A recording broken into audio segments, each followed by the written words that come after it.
अर्जी करै छी दानी सुनियो ध्यान सँ आहान सुनब त सुनत के अकानिका आहान सुनब त सुनत के अकानिका अर्जी करै छी दानी सुनियो ध्यान सँ आहान सुनब त सुनत के अकानिका आहान सुनब त सुनत के अकानिका सगरो बौएलौं बाबा ठाढ़ ने भेटल आशा के डोर सबटा अहाँ बिनु टूटल सगरो बौएलौं बाबा ठाढ़ ने भेटल आशा के डोर सबटा अहाँ बिनु टूटल विपदा कहब ककरा सँ अपन हम कानिका आहान सुनब त सुनत के अकानिका आहान सुनब त सुनत के अकानिका जपने ध्यान केलौं ने अर्चा सब दिन जीवन में घटले रहल खर्चा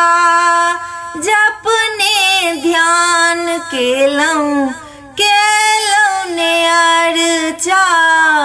सब दिन जीवन में घटले रहल खर्चा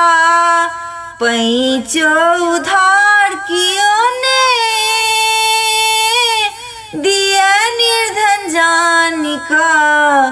आहान सुनब त सुनत के अकानिका आहान सुनब त सुनत के अकानिका भांग पीबी भकुआए छी बैसल संग भवानी कार्तिक गणपति ले बैसल भांग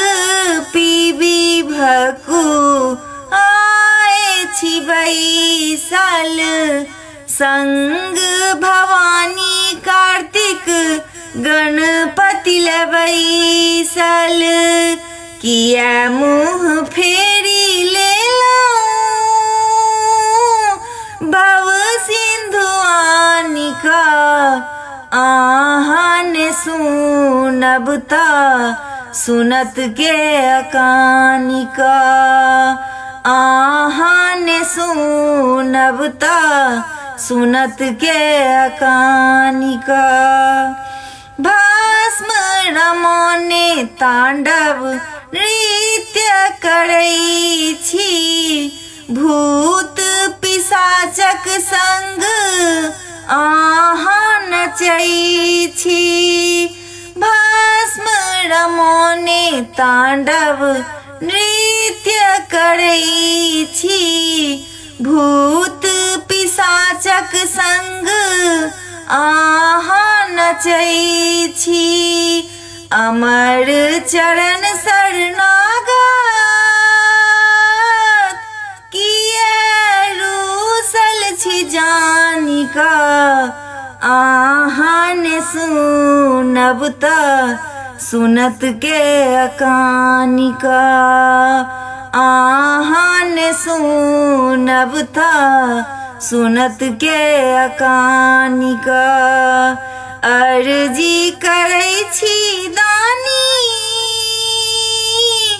सुनियो ध्यान सँ आहान सुनब त सुनत के अकानिका